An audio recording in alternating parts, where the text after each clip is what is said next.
What's up, world? It's Ryan Bant again. As you guys know, I'm in the process of finishing up my master's in my capstone class that I'm taking right now. And it's the Mizzou Positive kind of Performance Psychology Master's. It's not the specific name, but that's what it's basically about.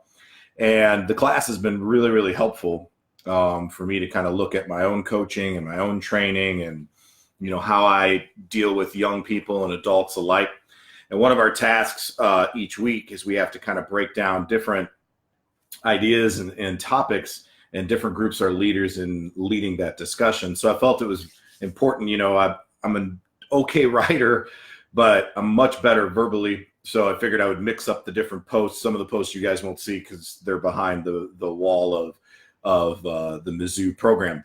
But in this world that we live in, the idea of the old school coach yelling and screaming and maybe cussing and maybe challenging and physically imposing, we're past that. No one that coaches today is going to be long for this world if that's the way that they coach. And one of the things, one of our tasks that we had to do this week and last week was read a chapter from one of the books on John Wooden and his coaching. And in chapter 7 of this book, it talked a lot about the ability for a coach to control their emotions, not to be so amped up or so docile, but to coach from kind of the emotional middle ground. And in many ways, people would sometimes look at that as being emotionless. Well, that doesn't mean that you're emotionless. Just because you're not a screamer and a yeller and a crazy person doesn't mean that you don't have passion and you don't have emotions. What's really interesting about John Wooden is that he was always trying to be an educator, always trying to be a teacher, and looked at himself as a teacher more than even really being a coach. And what I've found is that, both are true. If you're a coach, you're a teacher. If you're a teacher, you're a coach. And a lot of the skills and drills and principles that you use to be successful at one will make you more successful at the other. And, in the story, John talks about how the commentators got to the point where they would laugh if he showed anything of animation on his face at all. Now, most of us as coaches, we're like, well, we're so passionate, we're so into it, that's like impossible to remain calm at all times. It's just unfair to ask of us to try to remain calm at all times. And that may be true.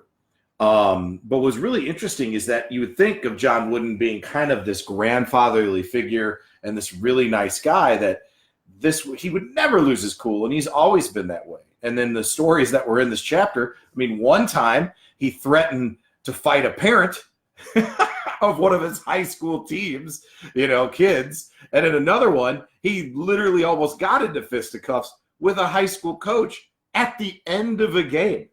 Not something that I would think of, looking back at the archetype that we believe that John Wooden kind of existed as this old wise man.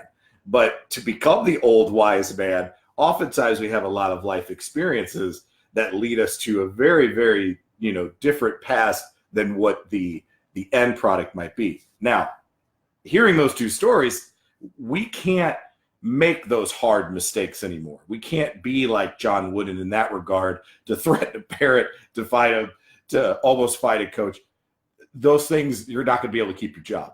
So you have to be emotionally under control at all times. Now, how do we see that in, you could say that, hey, that's kind of the way that Coach Wooden coached or this and that. Because the idea is what we're trying to do is through example, we're trying to influence our athletes to behave in a way that we want them to see. And it's like the old line from Remember the Titans, which is attitude reflects leadership, cap, and that is really, really true. So if we want our athletes not to respond in an emotional way, in a crazy way, and not lose their cool or get disqualified or a technical foul or a red card from their behavior, then we have to do our best to model that as well. If we show them that it's okay and we show them it's acceptable to do that, that would create some serious, serious problems for you as a coach. And it's just a bad example of modeling. So where do we see that Wooden's modeling actually influenced some of the athletes that he coached? Well, the interesting thing is the Magic and Kareem Abdul-Jabbar story. After Magic wins his first NBA title, he goes nuts and like basically attacks Kareem Abdul-Jabbar and is going crazy.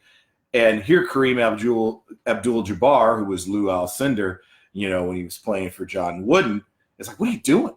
Get off me, man. And like basically taken aback at the exuberance and crazy excitement that Magic Johnson had, which all of us, it would be okay at that moment to be very, very, very excited and be pumped up because you just won the world title for basketball. It's understandable that you would be a little excited about that. But if you move further through Coach Wooden's practices and his teachings, he would tell people we had 10 national championships. And in most of those times where we won 10 in a row, it was pretty much understood that we were going to win the game. So because we were going to win the game, remember to be respectful, to not act foolish, to not act like it's a big deal. And what I like to do when I talk to my kids is, hey, we're on a business trip. You're going on a business trip and you're going to handle your business. And if you act like this is some Herculean feat that you accomplished by winning this game and doing all the things that we've done, you almost make it feel like you didn't really totally expect it to happen. Is at least what I think Coach Wooden would kind of use as a thought process. Like, hey, we've been here before. We act like we've been here before. Be professional. It doesn't mean you're not going to be excited. Doesn't mean you're not going to high five. Doesn't mean you're not going to hug your coach. But do we need to dance down the middle of the field? Do we need to run in and stand in the middle of the Dallas, stadium and do a Michael Jackson pose with the football when you're the opposing team? Do you need to have a 20, second gyration as you run down the basketball court and act like you're stirring something up and eating it? Probably not. Should you celebrate after a big play and an exciting highlight play, but you didn't win the game? One of the things that drives me nuts is when I see athletes get really excited and it's like, but you're still losing and you're losing bad. So sometimes it's understandable. You're going to, raw emotion's going to come out. But if you're getting your butt kicked, should you be celebrating? Now, that all being said, I personally, I don't deal well sometimes emotionally, and I get really fired up. And my athletes and my kids still think I'm scary. I mean, you look at this, you could say it's a pretty scary look. but all jokes aside, I've had to work really, really hard on, faking it till I make it when it comes to emotional control and positive attitudes. And I've put things in place to keep my emotions under wraps or under check at critical times so that I can better deal with the situation. And it's not completely unrealistic to say, hey, it's one of those things that like, hey, I can't talk to you right now. I don't feel comfortable talking to you about this right now. I need time to process. And that's kind of my verbiage for I'm really upset right now. I'm really angry and I know it's unhealthy and I know I shouldn't be emotional. So I'm going to need some time for the inner heat to dissipate a little bit before I respond to this. Now, if it's an emergency situation or anything like that, we do the best that we can when we can and how we can. And that's just the realities of it. But one of the things I've done to limit that is like if a kid's got to leave practice, come late, or entirely miss the practice, usually that would be something that if I found that out at practice, it's going to put me in a horrible mood. I'm going to be emotional. I'm going to be angry. And it's going to filter out to the rest of the athletes who do everything I ask them to do all the time. So instead, what I have is a little Google sheet, that Google form that they fill out, and they tell me all the reasons why, or they can, or maybe they shouldn't be there. I tell them that they have a certain time limit in which they have to get that in. So that way, two things. One, I have a chance to process and I'm not emotional and I'm not angry, at the beginning of the practice when I get sideswiped by something I did not expect.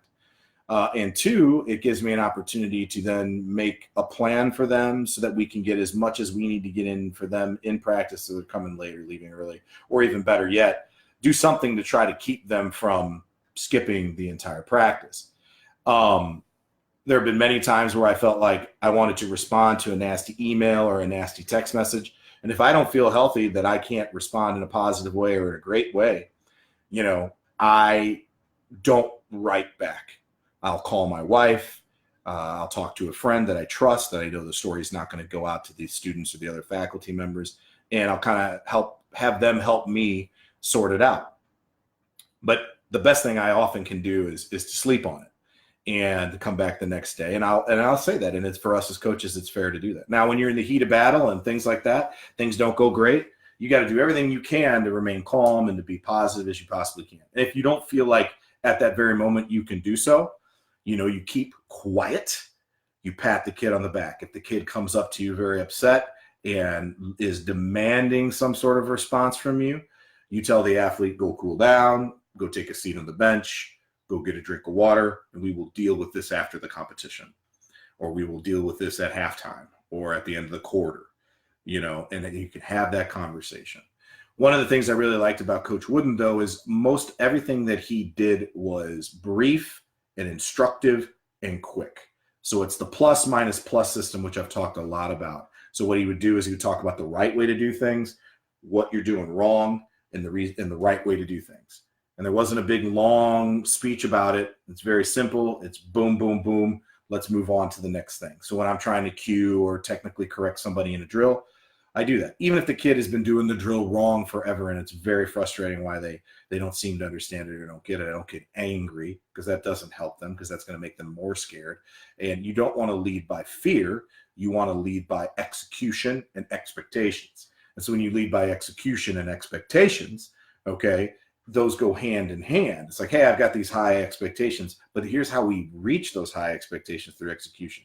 Screaming, yelling, throwing a chair across the floor, pounding the floor. None of that stuff works very effectively. And the good news is, as a coach, the longer you coach, the more you're not going to have to do some of those things. The more you're not going to have to wait to respond calmly. The more that you're not going to have to bite your tongue and hold things back. The more you're not going to have to fake controlling those emotions and acting like it doesn't bother you. Nonverbal cues say a lot. One of the things I want to talk about more in our master's class is about things that you can do to improve the ability for you to send the right message to your athlete, even when they're expecting you to send the other message. And so there's physical things that you can do to help that. Doesn't mean it's always going to work. Doesn't mean you're always going to have the right words. We're human just like they are. But the more practice you have at it, the more time you spend at it, the better you're going to get. And what's even more important is there's long-lasting benefits to this. Emotionally, for your athletes, they know you're always under control, and they always know that you're there for them, and they always know you're not going to wig out. That's a pretty safe place to be. And what I mean by safe place is not safe space, where people who have no grit will go run and hide. We're not running and hiding. We're stepping into the arena. We're battling in the arena. But what it is it's safe for you to take the aggressive action. Take an aggressive risk. You're safe to do it. Go do it. I'm never going to be mad at you if you're taking the aggressive action. You have the green light to make that happen. The kids, when they become leaders or they become parents or they become teachers, they will remember your model and will be better able to demonstrate it through practice because you've modeled it their entire career. You will have better relationships with your athletes. And more importantly, for your own physical health, negative energy, screaming, yelling, that kind of emotion out of control, heart rate's through the roof, you're sweating, blood's rushing to your head. That's just not healthy for yourself. And when you're hot and when you're emotional, there are things that you will say or do that you can never, ever take back. And in those moments of high emotion and anger or fear or whatever, those will be burnt into the memory banks of all the athletes that you coach. You don't want to have that real strong negative experience that's going to take 10 other equally powerful positive experiences to erase. And how many kids do you know are going to have 10 of those equally powerful positive experiences with you over the course of their career that you can erase this negative one? You're going to need a couple years. And in today's world, kids aren't going to just do it because their parents tell them to do it anymore. They're not going to just show up because that's the thing to do. That you have to have a relationship with them, and being in that emotional middle ground allows you to have that. But it's not easy. It's not easy to be that way. It's not easy to pick your spots. And sometimes the reality is is that level of emotion, that level of intensity. Not all of us are John Wooden, and not all of us can lead that way. And sometimes the level of intensity has to be raised because there might be a particular person or athlete that doesn't understand the seriousness or the danger of doing things the wrong way, even being insubordinate or using bad language or playing in a certain way. Sometimes it requires an intensity, but here's the deal. It's like that coach who never cusses. And I'm not saying you should cuss. Trust me, that gets you fired as well. But that old school coach that was real even keel, but that one time that you got him really upset and they said a swear word, you're like, oh my God, he must really be mad, because he never gets like that. That's a really powerful weapon. And here's the other thing. As a coach, if you're always at a 10, and what I mean by emotional middle ground doesn't mean high emotion means crazy. I get really super excited. I'm yelling and screaming at track meets, but it's always encouraging and exciting and attack and battle and get it, But I pick my spots. I used to do that the entire track meet. Well, when I do that the entire track meet, my emotional level's up here. First of all, my voice paid for it. But more importantly, I'm not going to get a response out of the kid, because that becomes background noise. They're hearing that all the time. That just becomes kind of my baseline level of intensity. So I can't go any higher than a 10. There's no 11 on that notch or that button on Spinal Tap. We can't turn it to 11. There's no such thing. You're already at the maximum that you can be at. And so when you get to that point, it's important. You can get the kids excited. The other thing you have to remember is most of your athletes that are competing, they're already up. Whether they show it to you or not, they're up here. And so if you go up here with them, you push them off the cliff. We want them to get to that emotional edge and ride it. Be right there, ride it, and be able to hang on and to be able to do what they need to do at their optimal arousal level. But if you push them over that cliff, they're never coming back for that day or that competition or that meet. And it may be such a bad experience they never come back to you ever again, because they become emotionally broken. So you have to pick your spots when you have that intensity, when you get them up. I always feel like, and this is the last thing I'm going to leave you with, is when we go to a state championship and we travel, or we go to a travel meet, we always talk about it being a business trip. The other thing I try to do on those team meetings at night is just to remind them of how prepared they are, how excited I am for them, how proud I am for them, but that we still have business to take care of. But always keep it very even, very low key, because when you're in that championship, they're fired up. So all you got to do is bring them back down. So in that situation, you're not at the emotional middle ground. You might even be a little bit more chill and more relaxed than you typically are on a day-to-day, just to bring them back down to the level that they can be high performers at. And that becomes harder and harder and harder every day, because the kids we work with are used to seeing these highlights of extreme things and crazy stuff and super intense, even if it makes no sense, so that's the other problem that you have to deal with at all times too. And they're getting just bombarded with all these visuals and expectations and all this information. And a lot of times you can get paralysis by analysis. So it's difficult.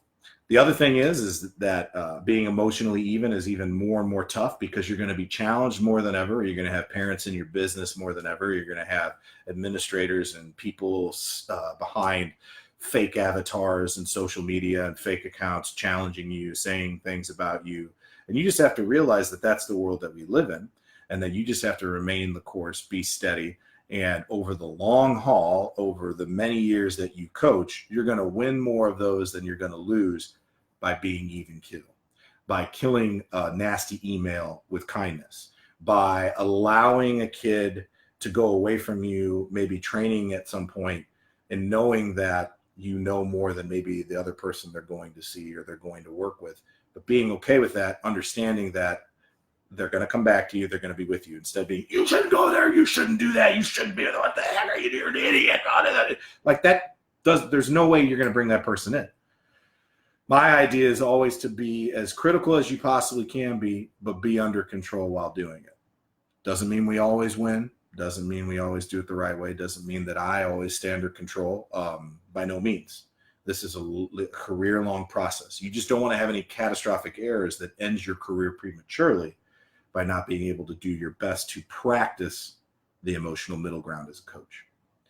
All right, guys, thanks for listening. If you're listening to this on YouTube, hit the like button, and feel free to subscribe as well. If you guys got any comments, please feel free to add your comments below. Let me know what you think. If there's topics you guys want me to talk about or go into deeper discussion about, or different very specific strategies, let me know. And hey, guys, this is a community, so whatever you guys want from me, or whatever you want to see, or whatever you want to hear about, let me know. I am going to be doing a conversation on the critical mass system that I've been talking a lot about with the athlete Justin Robinson. So pay attention for that. I'm going to do my best to try to give you an understanding of what Coach Burris and Justin, who just ran 44.94 in the 400 as a high school junior, accomplished, and how you kind of manage that system and make it best for many high school athletes. All right, guys, love you. We'll talk to you soon. Peace out.